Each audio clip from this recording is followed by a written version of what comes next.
God bless America. Hello everybody, I am the Talk Radio Protege, and this is the Protege program. Welcome back. We're in the aftermath of another devastating terrorist attack that took place in New York City on a bike path in Manhattan.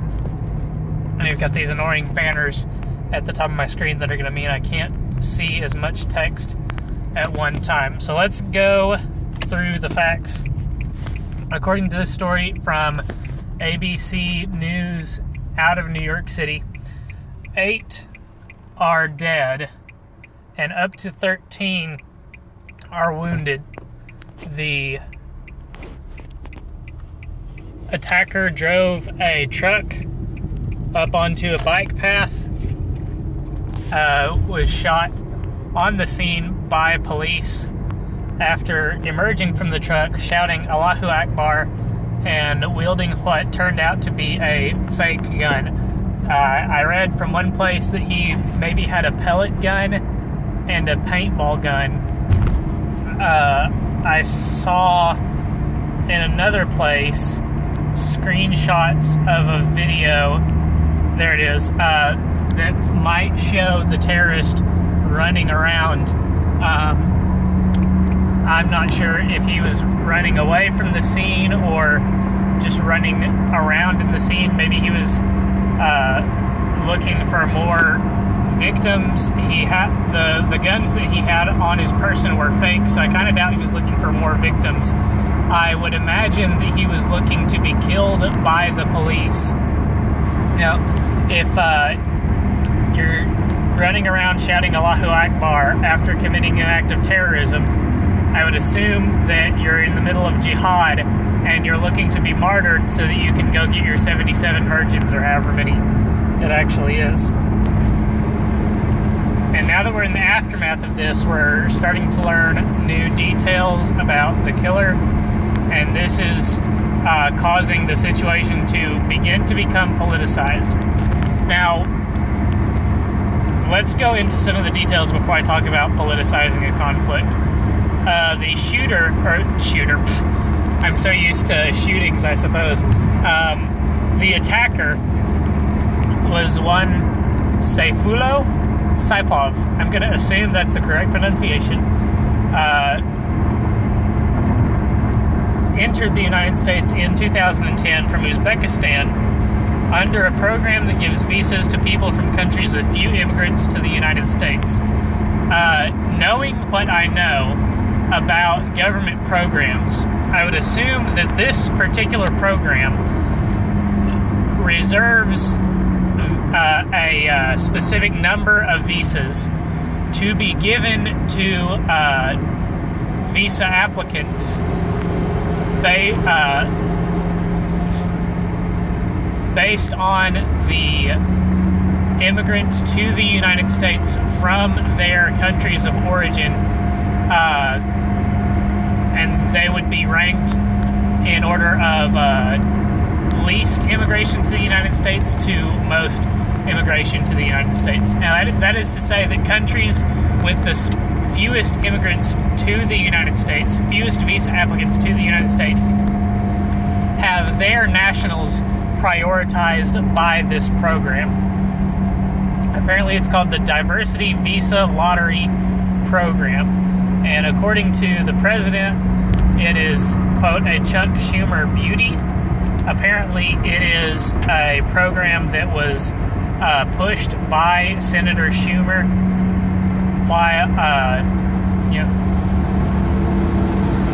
in the 1990s. There you go. Of course, the president taking a shot at Schumer has caused the senator to respond. Now, I know backseat presidenting is the big thing, is a popular thing to do, but I think I can safely say that if I were the president and I wanted to send out a tweet about this terrorism attack, and I wanted to highlight the dangers of a particular immigration program, and I wanted to make the attention be about the immigration program, I wouldn't name Senator Chuck Schumer. I might say a Democrat beauty. I might say a liberal beauty, but I wouldn't call out any particular senator. You know, that this causes Senator Schumer to become defensive and specifically, you know, lash out.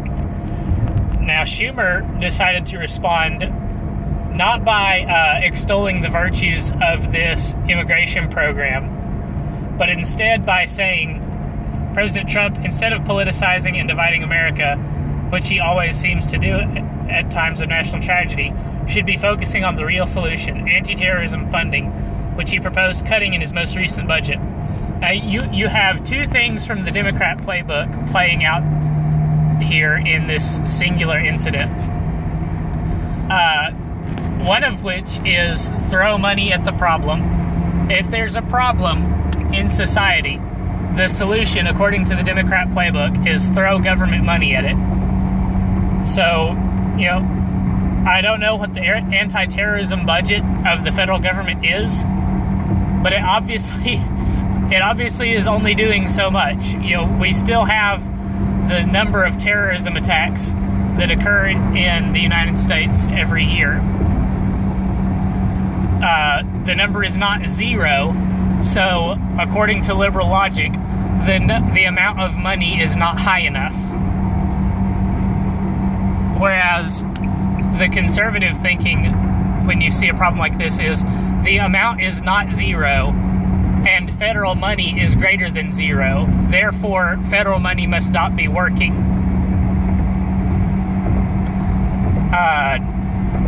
You know, that's extremely simplified, I understand, but that's the gist of the thought processes.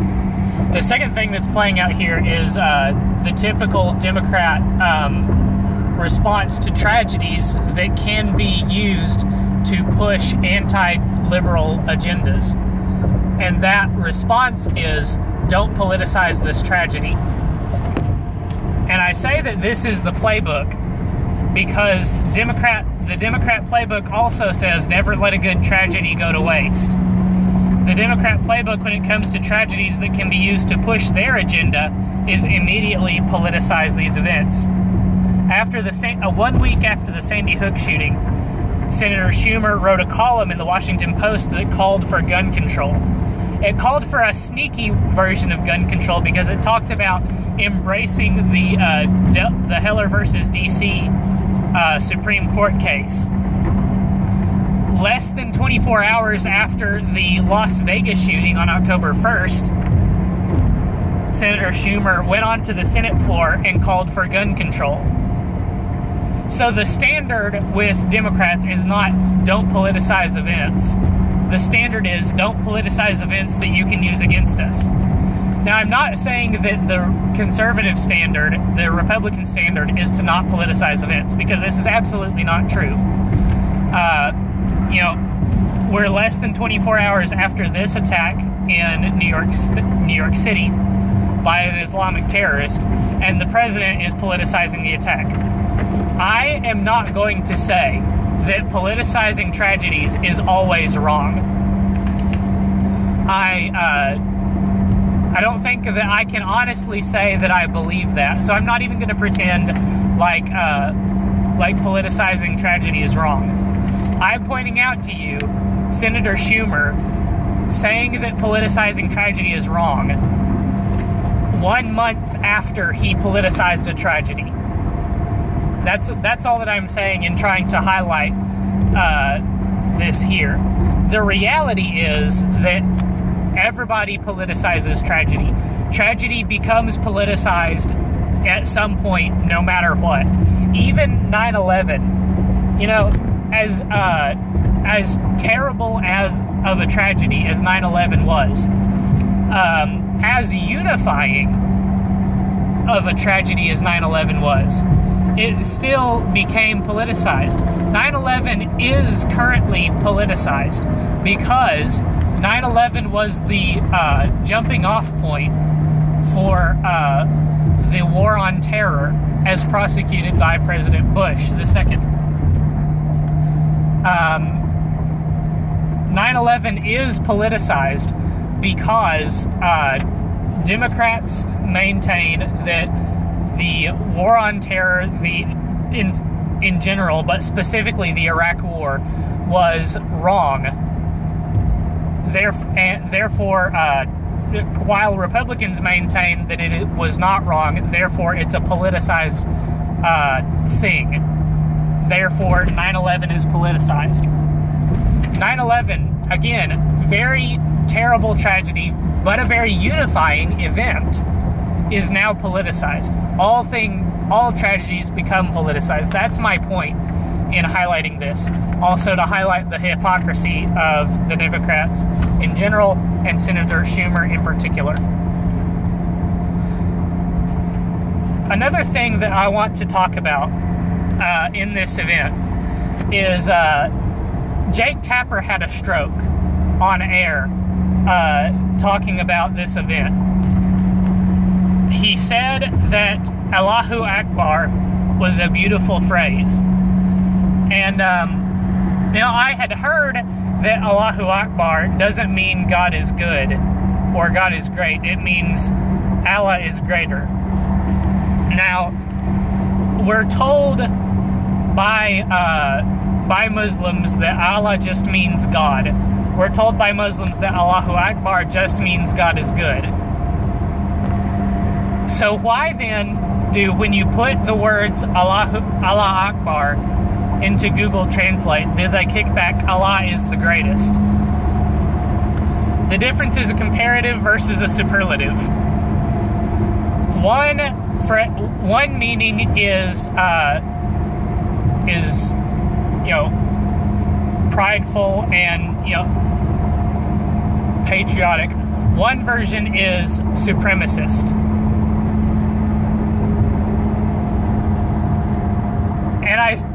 And I don't mean to say supremacist with the evil connotations.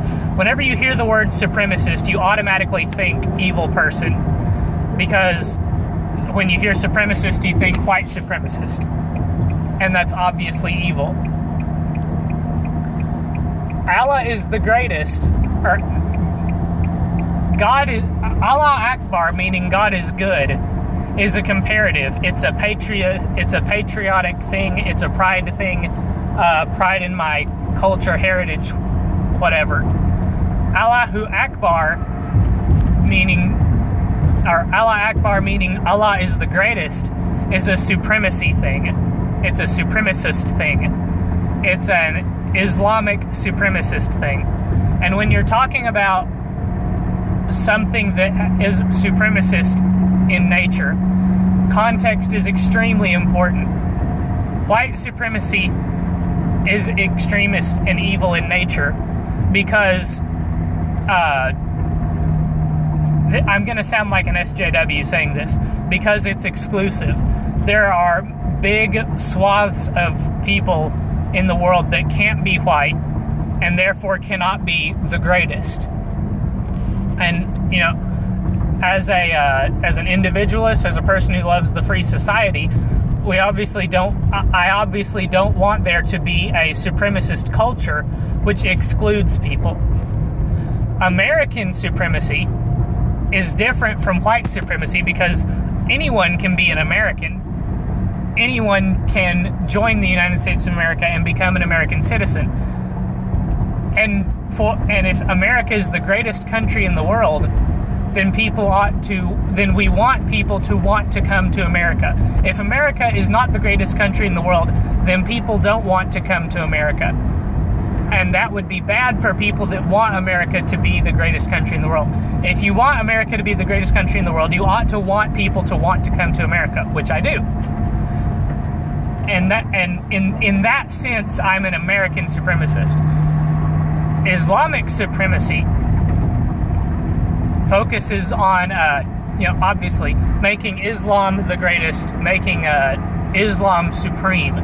And under Islam, there's a lot of things that are, again, to use an SJW word, very problematic. under Islamic supremacy, there is male supremacy. There's a lot of oppression of women, mandatory oppression of women, and it's in.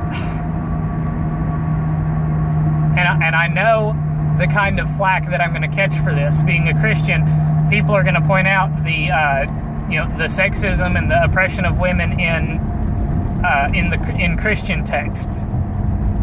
And again, that's something that's very difficult, in my opinion, to argue. However, the existence, the alleged existence, I'll say, of oppression of women in Christian texts doesn't negate the oppression of women in Islamic text.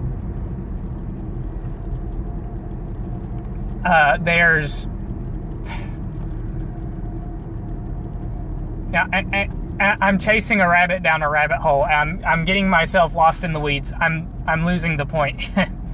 The point is, Allah Akbar, contrary to popular belief, is not an expression of love of God.